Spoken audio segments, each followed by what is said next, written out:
Mee dubbii Waaqayyoo keessaa iddoo tokko dubbiseen teenyee dubbii Waaqayyoo dhageenya. Wangeela Maatiyoos boqonnaa 5 lakkoofsa 43 akkuma dhaabbannee jirrutti dhageenya. Maatiyoos 5:43 Yesuus fira kee jaalladhu diina kee jibbi jedhamee akka himamee dhageessaniittu. Ani garuu isinittan himaa diinota keessan jaalladhaa warra isin ari'ataniif kadhadhaa. Kana yoo gootan ijoollee abbaa keessanii isa waaqarraa hin taatu. Innoo aduu isaa warra amootaafis warra gaggaariidhaafis hin baasa. Bokkaasaas warra qajeelotaaf warra jallootaafis hin roobsa. Warra isin jaallatan duwwaa yoo jaallattan gatii maalii argattu ree? Warra sodaa Waaqayyoo hin qabne akkasuma hin godhu mitiiree? Obboloota keessan duwwaa yoo iftanii nagaa yoo gaafattan warra kana caalaa maal faa gootu? Warri saba Waaqayyoo hin ta'in iyyuu akkanuma godhu mitiiree? Egaa abbaan keessan inni waaqarraa mudaa malee akkuma ta'e isinis warra mudaa hin qabne ta'aa jedhee jedha. Kadhanna Waaqayyoon samaayin teessoo kee lafte ejjetameen lakee kan ta'e yaa gooftaa waaqaaf lafaa waaqa jaalalaa waaqa araara qabeessaaf waaqa qabeessaa si galateeffanna gaarummaa keef tola kee hundaaf nu jiraachiftee jiraannee namarraa ta'uu keenyaaf diinatu nutti firoome miti kan nu barbaadu hamaatu dhabame miti xiyya diina darbatutu dhibe miti garuu araarri kee nu jiraachisee namarraa nu godheera. Galanni siif haa ta'u. Ulfaadhu.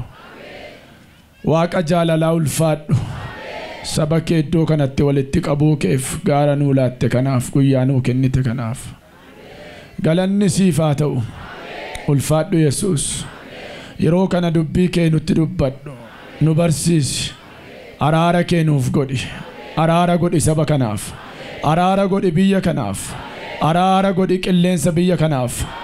Araara godhi gooftaa lafa biyya kanaaf. Araara godhi waldoota biyya kana jiraniif. Dubbii kee nu barsiisi. Seexanniif foonniif dhiigni fatamaa ta'u.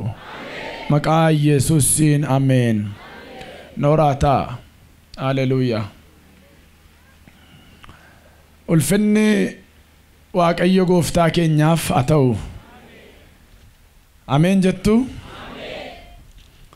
Mee ergaa gabaabaa laphee koorra jirunii waan gabaabaa isinitti dubbadheen Waaqayyoon isiniif kadhadha isa booda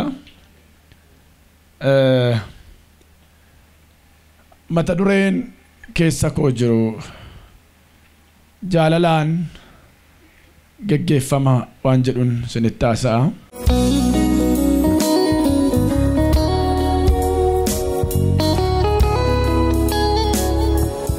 Nama simbira jiruun jaalalaan geggeeffameedhaani.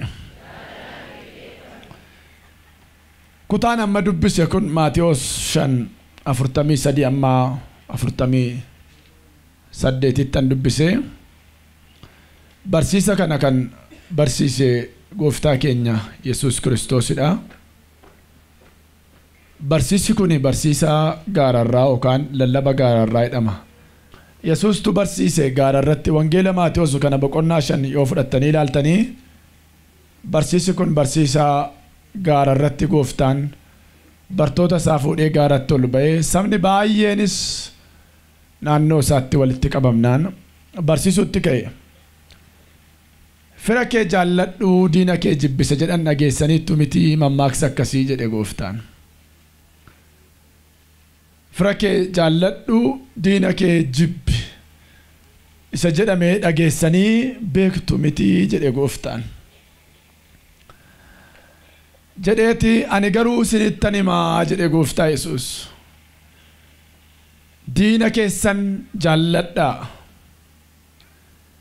warra sin abaaran eebbisaa warra sin ari'ataniif kadhadhaa jedhe.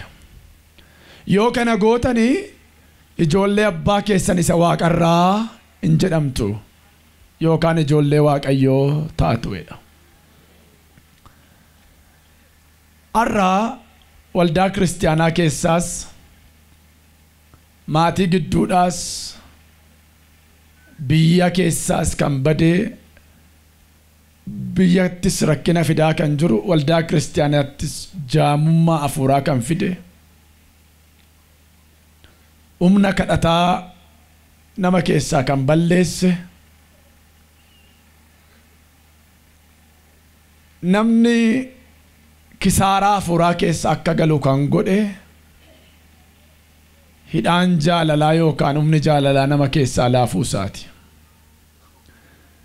Faarfannaan jaalalaa jira, lallabni jaalalaa jira, kadhannaan isaas jira, garuu hojiin isaan jiru. Jaalalli hojiidhaan hin mul'anne taanaan immoo du'aadha. Hundeen kiristaanummaa, handhuurri kiristaanummaa jaalaladha. Gooftaa Yesuus abboommi inni kakuu haaraa keessatti kenne maali yoo jettanii ilaaltanii Yohannis 13:35 dhaqnee yoo dubbifne sagalee akkas jedhutu jira. Yohannis 13:34-35 nan dubbisa. Akkasin wal jaallattaniif abboommi haaraa isiniifan kenna. Ani akkuma isin jaalladhe isinis immoo akkasuma akka wal jaallattan isin abboomeera. Jaalala yoo waliif qabaattanii kanaan namoonni hundinuu akka isin bartuu koo taatan isin beeku. Ameen jettu? Amma makiinaa baay'eetu magaalaa keessa jira gaafa magaalaa gurguddaa dhaqxan. Mootorris baajaajiin baay'een. Makiinonni kun baajaajiin kun gabatee lakkoofsaa yoo itti fuutanii gargar baaftanii beektan. Sobammoo dhugaadha. Yoo lakkoofsi gabatee isaatti jiraate garuu kan mootummaa, kan dhuunfaa, kan daldalaa ta'uusaa, kan nama garaagaraa ta'uusaa adda adda baaftanii beektu. Ani kiristaana kan jedhu biyya lafaa kanarra maqaan kiristaanaa baay'eedha. Amaanotiinsaa baay'eedha. Kiristaana dhugaa ta'e kan isin ittiin adda baaftan garuu taargaan gooftaan keenya kenne mallattoonsaa jaalaladha. Yoo isin jaalala walii keessaniif qabaattan namoonni akka isin bartuu koo taatan kanaan isin beeku jedhe gooftaa Yesuus. Waaqayyo maali ofiisaa? Jaalaladha Waaqayyo. Yohannis 3:16 Waaqayyo biyya lafaa amma jaallatutti tokkicha ilma isaa dabarsee biyya lafaaf kenne jedha. Waaqayyo naggaadee jabaa waan ta'eef ilma isaa nuu kenne miti. Nuyi dhala namaa biraa Waaqayyo waa barbaadee miti. Ilma Waaqayyo isa ulfaataaf guddaa dallaa horii keessatti akka inni dhalatu salphatee nama ta'ee gara koof gara keessan ammatuu gooftaan taane gara koof gara keessan eenyutu dhufa? Gara koof gara keessan akka dhufu kan godhe jaalaladha. Jaalala guddaarraa kan ka'ee jedha tokkicha ilma isaa dabarsee biyya lafaaf kenne jedha. Ilmi isaa Iyesuus gaafa dhufu lubbuu isaa dabarsee nuu kenne.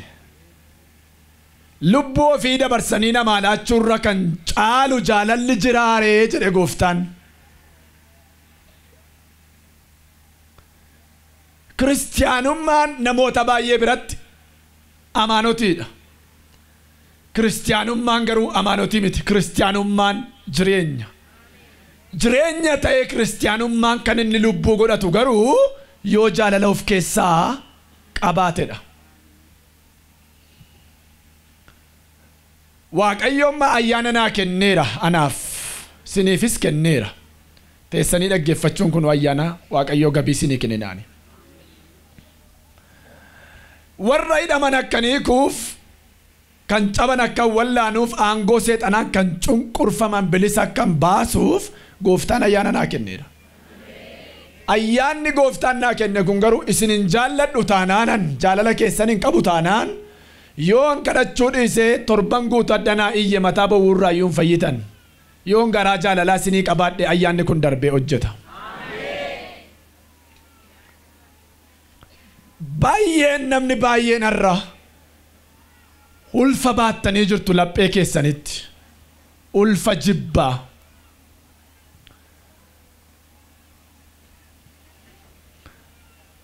Jaalala waan hin qabneef okkolaadha fayyaan keessan, okkolaadha bultoon keessan. Namni waldaa waan naqeef geeddaramuu hin danda'u. Waggaa 30 waggaa 20 waldaa keessa waan teessaniif hin geeddaramtan. Jaalalli Waaqayyoo inni dhugaan garuu yoo isin keessa jiraate isin namoota geeddaramoodha. Na dhageessu miti?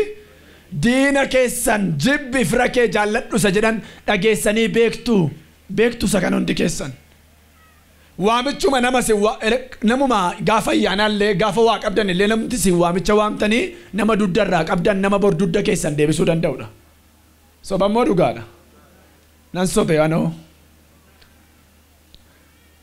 Namni isin ho'iftanii nagaa gaafachuu dandeessan nama ho'isee nagaa isin gaafatudha. Waarraa qabdu taanaan yoo namicha achi isinitti dhufe daftanii akkas karaa cabsitanii huuruu achi qabataa fiiddu.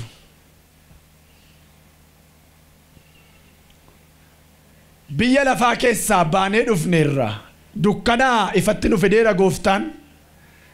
Akkuma warri biyya lafaa godhan warra nu jaallatan duwwaa jaallanna yoo ta'e. Nu garuu diina iyyuu hin qabnu diinni keenya seexana duwwaadha. Mee diinni koo seexana duwwaadha jedhaa. Namni waan hamaa hojjetu jaallatee hamaan hojjetu. Diinni sun erga keessaa ba'ee fira keeti bor. Kan hamaa hojjechiisu ee'uudha seexanicha isa jalqabaa gaara Waaqayyoo irraa kufe isa diina koof diina keessan ta'edha. Namni baay'een kan isin ho'iftanii nagaa gaafattan warra isin jaallatanidha. Fira keessa warra ta'edha. Kiristaanummaan keessan immoo addanatti beekama. Eessatti? Nama siniin mormu nama sin jibbu dabartanii gaafa jaallattan. Nama siniin oodu ofitti qabdanii gaafa dhungattan. Nama hamaa sinii ooluuf gaarummaa gaafa ooltan. Isin dhuguma mucaa Waaqayyooti. Yoo kana gootan. Mee waan sinii dubbisa sagalee tokko ergaa Yohaannis isa duraa. Boqonnaa 3 lakkoofsa 1. Yohaannis isa duraa. Ergaa Yohaannis isa duraa 3 lakkoofsa 11. Ergaa sin jalqabaa jalqabdanii dhageessan wal jaallachuun nuuf ta'a isa jedhudha. Meena duuka jedhaa. Ergaa sin jedhame jalqabaa jalqabdanii dhageessan wal jaallachuun nuuf ta'a isa jedhudha. Dhageessu? Yesus jalqaba lallaba gaara irratti afaan isaa saaqatee diina keessan maal godhaa isa jedhudha? Jaalladha. Ergamaan Yohaannis ergaa isaa gaafa caafu ergaa sin jalqabaa jalqabdanii dhageessan wal jaalladha isa jedhudha. Namni irra maal irratti wal jaallata irra? Bu'aa irratti wal jaallata namni. Bu'aa irratti wal jaallata namni. Wanti tokko bu'aa isaaf kenna taanaan hin jaallata. Bu'aa irraan qabu taanaan garuu hin jibba. Yeroo baay'ee amma namoonni guyyaa jimaataa waggaa kana dhiifne malee guyyaa jimaataa namni 50 dhibbis dhufee asitti nu kadhadhaadhaan hin dhufu. Gaafa kadhannuufi irraayya seexanni. Wal baatanis wal fidu addana. Yeroo baatanii dhufanii irraa iyya maalatiin jedha. qoricha nyaachise eewutu nyaachise adaadaa isheetu manatti waamee nyaachise asumatti san beekuu san dhagaye maaliin kookaadhaan obaaftee firaam waldaa dhaquu qoricha walii kennu waldaa dhaquu akkuma warra kaanii wal ciqilu waldaa dhaquu akkuma warra kaanii wal ildiimu waldaa dhaquu akkuma warra kaanii immoo suma warri kaan godhan godhu ergaa sin jalqabdanii dhageessan wal jaallachuun nuuf ta'a isa jedhu maal ta'a wal jaallachuun eenyu namni diina isaa jaallatu har'a eenyu namni isaan mormu kan jaallatu har'a eenyu namni isa dhiibu kan jaallatu har'a eenyu namni amaasinii ooluuf gaarummaa ooltan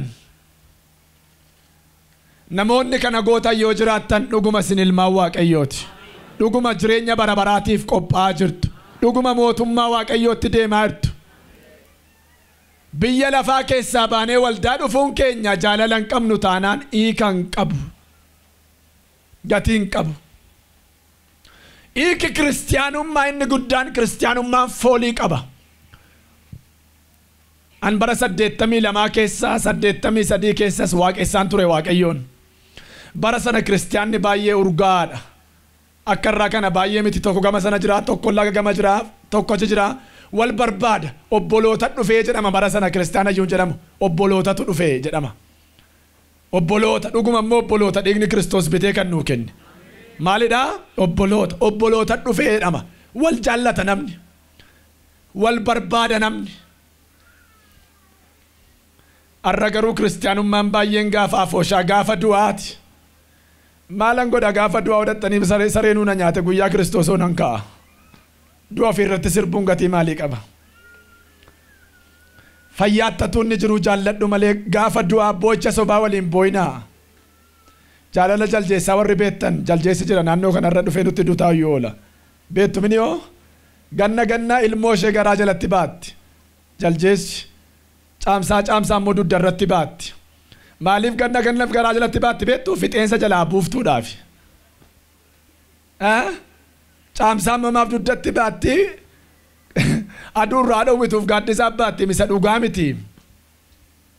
dhugaa miti arra galgala kanaa waan sin irratti dubbadha afuura jibbaa sin keessaa dhangalaasu waaqayyo mee warri dhageessan ulfa jibbaa ulfooftanii kan jirtan sin keessaa dhangala'u galgala kana kiristiyaanummaa foolii qaba fooliin kiristiyaanummaa jaalala mina basimbira jiruun fooliin kiristiyaanummaa jaalala jedhaa yaa jaalalli meeshaa afuuraa isaa guddaadha yeroo inni dhukaasu nagartanii yeroo inni lafaan dha'u garuu nagartu jaalalli humna jabaa qaba humna jabaa Kiristoos biyya lafaa kanaa matarayyasiin hin jilbeenfachiifne jaalalaan jilbeenfachiise as keessa namni finyoon qabeessin fidin dhuf jirtan namni qawwee isinitti qabnaan mana gooftaa dhuftan hin jirtan as keessa fooliin jaalalli Yesuus garuu fagoodha harkisee na fide fagoodha harkisee sin fide jaalalli fagoodha nama harkisu sinitti agalu galgala kana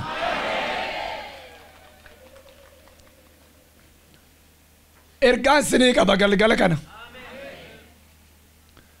biyya baay'eetu biyya keenya kottaa konfiraansii jedhee xalaa galfatee waggaa 5 waggaa 6 waama yoo gooftaan jedhe malee tocha'uu hin danda'an tulluu dhimnaani naannoo laqamteeti addana dhufne miti kan nu fide addana waaqayyoodha xalaa galfattanii konfiraansii godhattan miti waaqatu sinii yaadee walitti sin qabe addanatti ergaan sinii qaba galgala kana ergaan sinii qabu ergaan galgala kana sinii qabu Yesuus jaalala namni jaalala qabu jireenya qaba kanaaf jaalala dhugaa jaalala Kiristoos oradhaa nama simbira jiruun jaalala dhugaa kan Kiristoos oradhu jedhaani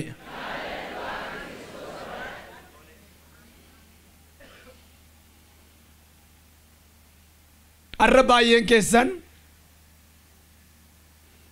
raftanillee abjuu jireenyaan argitan ofirratti.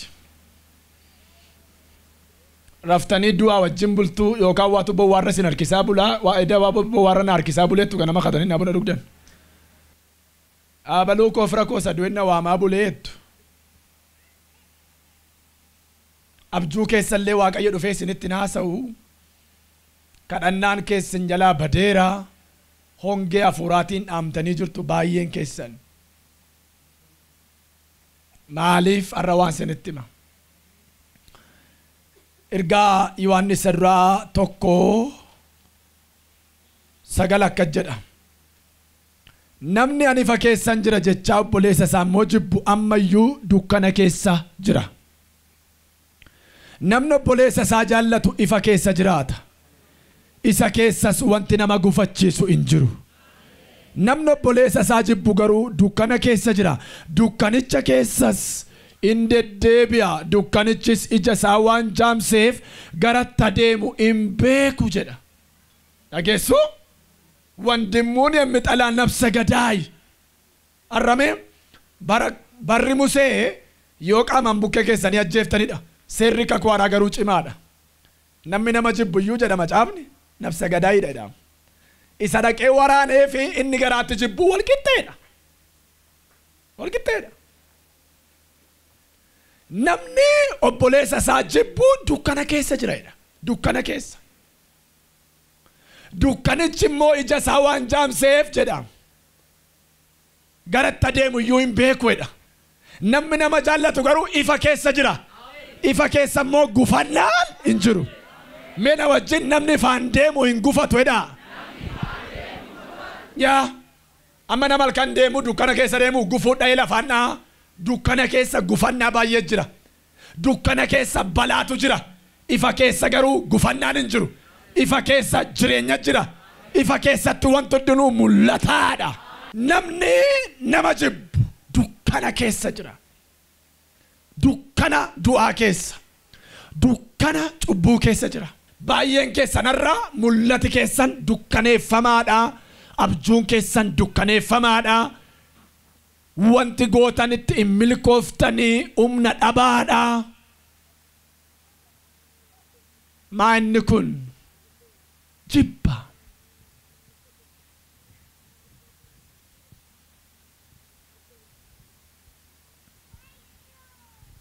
Amma tuun namoota as keessa jirtan nama jaallattu utuu isiniin jedhee hundumti keessan eeyyee naan jettu malee lakkii naan hin jettan. Ammuma gaafa wal loltanii namni dhufee walitti isin araarsuyyuu ollaa taatan yookaan waldaa keessaa gooftaadhaaf jedhee si dhiiseeraa jettu. Gooftaaf jettanii dhiisinaa ofii jettan dhiisaa. Nama simbira jiruun ofii kee jettu dhiisii jedhaanii. Maal kiristaan jireenyi kan eeguuti? Kan goote dhaame? Yaa! Bara 91 ta'ee 89 ta'een beeku. Masaanota lamatu jiru. Suman beekuudha jechuudha. Lafan ture waldaa ture jala. Masaanuu wajjin wal lolanii jiru. Irbaata qulqulluutu jira waldaa keessa. Namnoonni nama wal loltan irbaata qulqulluu hin fudhatinaayidha qeesiin. Ani seenaan dhagee miti san beekuun sinitti hima. Ennaani aniif ishee wal lollee jirraa itti isheen masaanuun kaadhiifama walii godhaadha walduma keessatti. Inni garaa taa'utti isheen tokko gooftaaf jedhee sii dhiiseeraa jette. Inni garaa mataa egaa kuukkiin sun. Irbaata qulqulluu hin fudhattee gadi hin buune asuma kana qabe morma kana keessatti hafee torban 3 ciiftee gaafa torban 3 booda kan jalli uratee arrabna siin gadi ba'ee duute. Inni garaa taa'u. Garaa keen taayin si keessaa ba'u galgala kana. Ila eewnu kan na dhagaa jiru. Ila namni baay'een kuukkii garaatti baata. Arrabii nagaa dubbataa keessi waan biraadha. Kiristiyaanummaan arraba miti. Kiristiyaanummaan lapheedha. laphee keessa jira amantiin jaalallis jibbis laphee keessa taa'a. Kanaaf fakkeenya 4:23 akka jedhu wanti jireenyaaf ta'u yaada garaa keessaa waan ba'uuf jedha. Yaada kee ba'eessa godhi eeggadhu jedha. Maaliif kan ta'u? Jireenyaaf kan ta'u yaada garaa keessaa waan ba'uuf.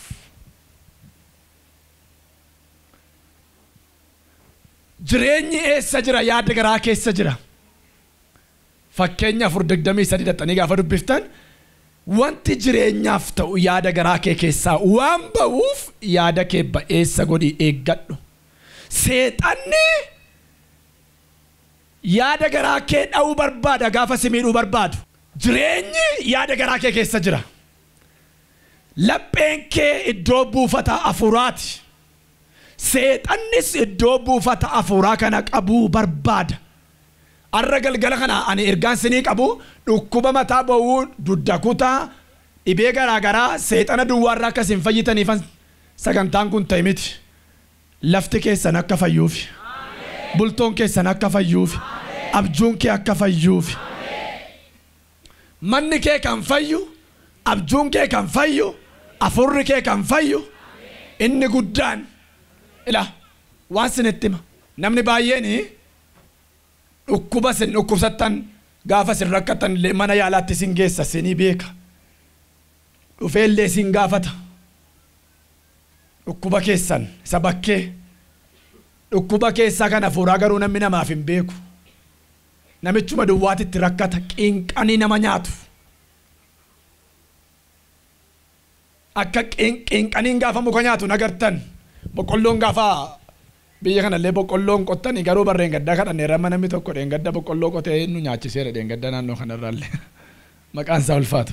Boqqolloon amma gaafa daana'oon nyaatu in agartan. Gaafa qilleensi lafaan dha'u keessi isaa akka dhume sidii gala. Namni baay'een irra fayyaa fakkaata garuu nyaatamaadha keessi isaa. Jibbi nama nyaata. Qinqanii nama nyaatudha jibbi. Dhukkuba foonii caala kan simmiidhu dhukkuba hafuuraati. Kan namni isiniif hin beenne. Namni baay'een fayyaa fakkaata garuu okkolaadha. Fayyaa fakkaata garuu jaamaadha. Fayyaa fakkaata garuu gobaaxaadha gadi goobaadha. Namoota baay'ee kan miidhu dhukkuba hafuuraati dhukkuba foonii caala. Dhukkubi hafuuraatti tamiin dhufa jibbaan dhufa. Jibbaan. Inaaffaadhaan jallinaan. Gooboo hafuuratti gooboo hafuuratti jaamaa hafuuratti naafa taatanii jirtu baay'een keessan. Jaamummaa hafuuraa, duudummaa hafuuraa, gooboo hafuuraa kan sinitti fidu dhukkuba hafuuraati. Manfasaawii imam. Namni dhukkuba hafuuraa hin qabne ilaalcha fayyaa qaba, sammuu fayyaa qaba, yaada fayyaa qaba, ollaasaaf, naannoosaaf, biyyasaaf, waldaasaaf. Hafuura fayyaa, xeenaammaa kiristinna, xeenaammaa manfas. Galgala kanaa kaasee hafuurri fayyaa, sammuu fayyaa, yaada fayyaa gooftaa Yesuus isiniif haa kennu. Eewu kan nagaa jiru. Hallelujah. Namni baay'een hafuuratti okkolaadha. Maaliif dhukkuba hafuuraa qaba? Kaansarii caalaa kan nama ajjeesu. Vaayirasii koronaa isaan addunyaa sodaatu caalaa kan nama ajjeesu jibba. Barsiisi Yesuus salphaadha baay'ee nama rakkisu. Barsiisi gooftaa keenya simple word. Wordima salphaadha. Nama akka mataa keetti jaalladhu. Kun jecha salphaadha. Gochaan isaa garuu cimaadha. Mitiire jecha afaanii maan salphaadha. Gochaan garuu ulfaataadha.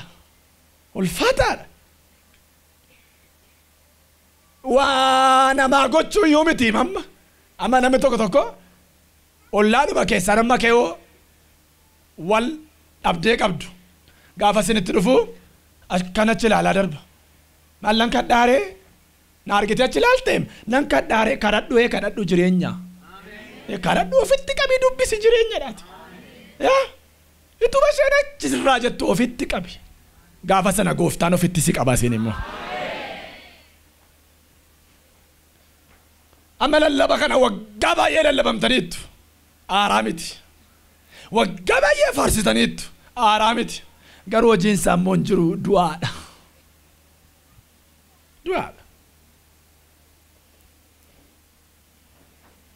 Waldaan isheen jalqabaa Yerusaalemitti hundoofte bara ergamootaa waldaan jalqabaa ibiddi wangeelaa isaan gidduutti boba'ee dinqiin waaqayyoo isaan gidduutti hojjetame Yerusaalem Samaariyaa Yihuudaadha amma dara lafaatti ibiddi deeme kun jaalalaan adeeme.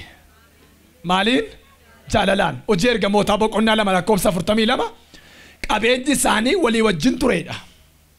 Isaan keessaa hiyyeessin turreedha. Waan qaban waliin ga'anii jiraatuudha. Har'a baay'een keessan xibaartuu sodaattu. Balbala kootti dhiiga naqaniiti kanaaf mataana cabsaa. Adurree du'aa natti gatanii halkan lafarra na harkisaa bule. Maaliif lafarra sin harkisu beektu?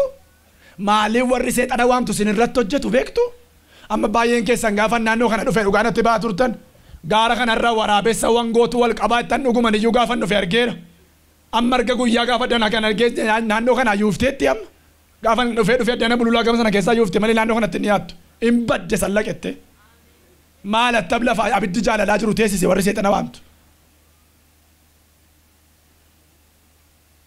Natti xibaaranii natti oodanii maaliif sin irratti hojjetu beektu? Amma warri waa xonqola warri seexana waaman yoo isinitti dhufanii achi akka mucaa dhaabatu kanaa isin bira ga'e Yesuus sim mammaaf maqaa Yesuus waamaa baqatta. Maaltu si baqachiise? Akkati baqattu kan si godhe jibba si keessa jiru sanadha. Ituu jaalalli dhugaan si keessa jiraate dhaqxee hammattaa. Jaalalli si keessaa sun amaasa keessaa dhaqee busheessa. Maaliif seexana sodaattu? Maaliif dhukkuba sodaattu? Sinittan himaa jibbatu sin keessa jira. Yohaannis isaa duraa mee sinin dubbisaa 4:18 meena wajjin dubbadhaa. Jaalala keessa sodaan hin jiru jedhaa. Jaalalli iddoo ga'ee na duuka jedhaa. Jaalalli iddoo ga'ee sodaa gadi baasee gata. Sodaan adabatti hidhamee waan jiruuf namni sodaatu jaalala isaatti iddoo hin geenye. Dhageessanii? Namni sodaatu maal isaatti iddoo hin geenye? Jaalala isaatti iddoo hin geenye. Lafa jaalalli jiru garuu jaalalli sodaa gadi baasee gata. Jaalalli sodaa gadi baasee gata. Sodaa gadi baasee gata. Sodaa gadi baasee gata. Jaalalli sodaa gadi baasee gata. Dhukkuban sodaattu, seexana sodaattu, wanti isin sodaanne hin jiru har'a. Bineensa sodaattu. Huummoon natti dhufee nan du'a jettu, urunguun natti dhufee natti iyye nan du'a jettu. Akkuma isin sodaattan immoo dhuguma dhufee mataa lafatti sirree baabulaa. Abaluutu na laalee warra jarraa waa qabutu na ilaalee. Ijarra waan jiru seexanni tokko mirga abbaatii gad darbatame inni immoo kufeera. Ijoollee keessanitti akka ishee adda addaa hiitu maaliif ija namaa amma si oolcha si nyaatti qaqabsee si nyaata si dhiisaa jibba qabda'u. Wanti isin hin sodaanne hin jiru kiristiyaanna irraa wanti inni sodaanne hin jiru. Gooftaan Yesuus adhaama irraa taa yoo dhugdanuu waa isin hin godhu jedhe. Maal hin godhu? Waa isin hin godhu jedhe. Maqaa gooftaa Yesuusiin waamne ani seenaan lallaba miti. Maqaa isaa waamee dhibeen hin harkatti hin ajjeefne humnan hin harkatti hin ajjeefne hin jiru. Karaa see birtaataa አይደለም jabina koorraa miti. Gowwummaaf jaalalaan amantii isin maqaa isaatiin waamtan maqaan Yesuus wanti inni isin irraa hin deebifneef hin kaafne. Galgala kana namoonni humna argattanii ba'uu barbaadan na wajjin walii galtu. Maa inni jibba of keessaa dhangalaaftu. Afurri jaalalaaf humni jaalalaa galgala kanaa kaasee isinitti gala. Eewu kana manu. Sitta galu maqaa Yesuusiitiin. Sitta galu humni jaalalaa maqaa Yesuusiitiin. የፍቅር ኃይል humna jaalalaa. Jaalalli forsi yookaan humna kiristaanaati. Fiqir ya kiristiyaan haayil ነው. Kiristiyaanonni humni jabaa isaan argatan, humni isaan keessa argatan jaalala keessaadha. Maal keessaadha? Jaalala keessaadha. Namni gaafa si jibbu isaaf wayyoo. Ati immoo gaafa jaallattu aduu keetu ba'aa jira. Yaa. Afurri jaalalaa gaafa sitti dhufu jireenyi kee shaayin godhaa jira, ifaa jira jireenyi kee. Namni gaafa nama jibbuu jalqabu Saa'ol inni naafe. Daawititti jibbaan guutame. Godoon Daawit godoon Saa'ol jedhaa dadhabaa deeme jedha. Godoon Daawit immoo jabaachaa deemeedha. Godoon warra nama jibbuu kufaa deema, godoon warra jaalalaa kaa deema. Haleluuyaa. Haleluuyaa. Haleluuyaa. Afurri jaalalaa galgala kana sinaa dhaalu.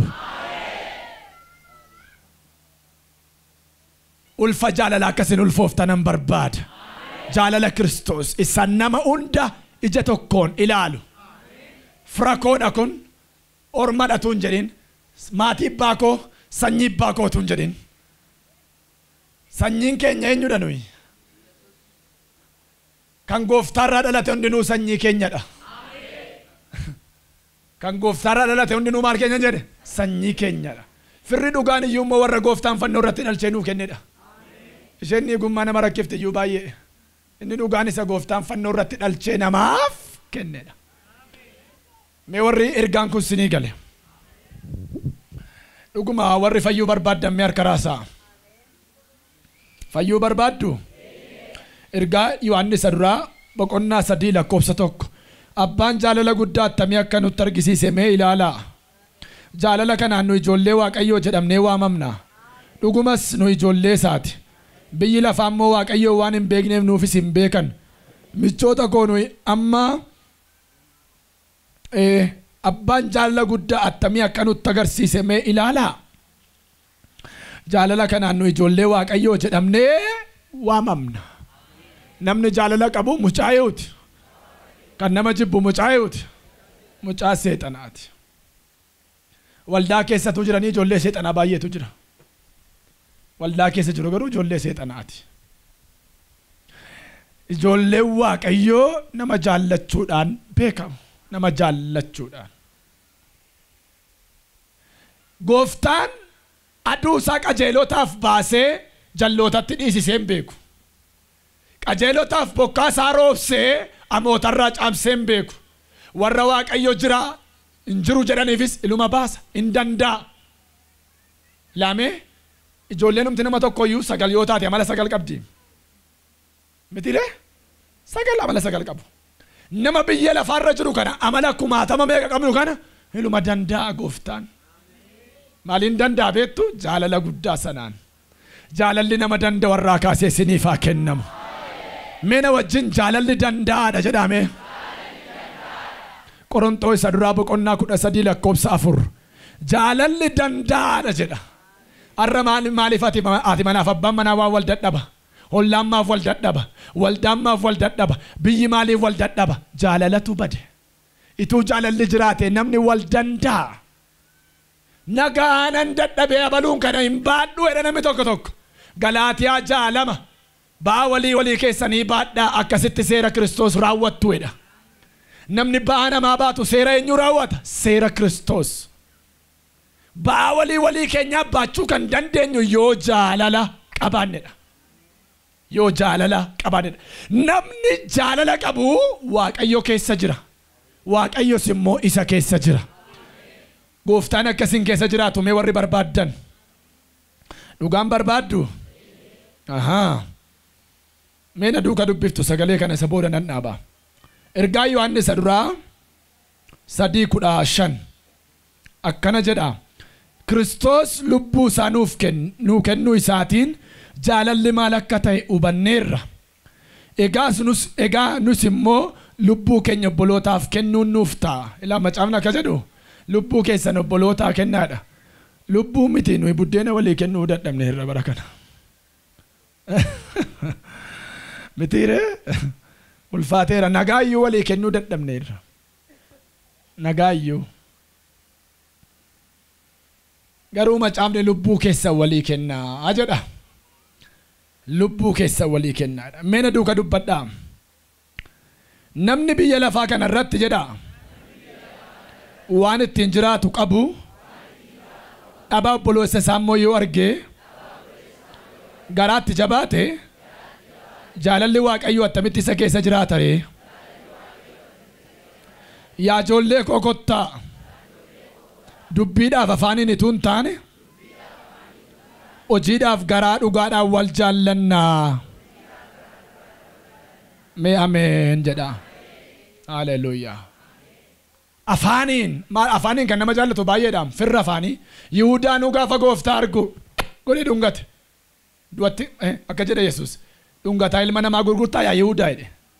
Dhiitaan gurgurreem dhungataa gurgure Yihuudaa dhungataa gurgurtaa ilma namaa jedhe. Fira fakkaataa jedha macaafni qulqulluun. Fira fakkaataa jedha kan nama miidhan baay'eetu jira jedha. Firri obboleessa caalaa namatti aanus immoo jira jedha. Inni Yesuusidha. Fakkeenya 18 mee dhaqeensi ni dubbisa. Fira fakkaataa jedha kan nama miidhan jedha baay'eedha jedha. Firri fira caalaa namatti aanus jira jedha. Firri fira caalaa namatti aanu galgala kana sii dhufa inni Yesuusidha. Fakkeenya 18:24. Fira fakkaataa kan nama balleessan jiru firri obboleessa caalaa namatti aanu immoo jira. Firri obboleessa caalaa sitti aanu Yesuusidha inni. Akka jedheemi Yesuus kottaa jedheem Alaazaar fira keenya dhannee du'aa kaafnaa jedhe. Fira du'aa Alaazaar isa guyyaa afur bore fira keenya dhannee du'aa kaafnaa. Yohaannis 15:14 ani orma siniin hin jenne ani firoota siniin jedhe gooftaa Yesuus garbichi mana gooftaa isaan beeku isin garuu firoota kooti jedhe. Firri dhugaan sii dhiige firri dhugaan sii du'e firri dhugaan sii ho'u firri dhugaan sii barbaadu Yesuus maqaan isaa inni. Isa firri dhugaan. Yihudaan dhungataa gurgure Yesuusiin dhungataa gurgurtaa jedhe. Afaaniin atuun taane hojiidhaaf dhugaadhaan maal tana jedhe Yesuus wal jaallanna. Yohaannis ergaa isaa irratti hojiidhaaf dhugaadhaan. Sagalee tokko sinii dubbisee dhaaba. Nuyi obboloota jaallachuu keenyaan jedha macaafni du'aa jireenyatti dabarreedha. Namni nama jaallatu du'a keessaa jireenyatti darba. Ergaa Yohaannis duraa 3:14. Nuyi obboloota waan jaallannuuf du'a keessaa jireenyatti akka darbine beekaa. Namni nama hin jaallanne immoo du'a keessatti hafa. Nuyi nama waan jaallannuuf du'aa jireenyatti dabarre. Namni nama jaallatu du'a keessaa jireenyatti darbeera. Du'aa jireenyatti.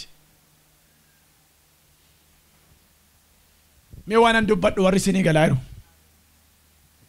Fayyuun barbaaddu. Fayyina safoonii duwwaan jedhaa ramite fayyina hafuuraa. Hin barbaaddu. Kaadhaa badhaa.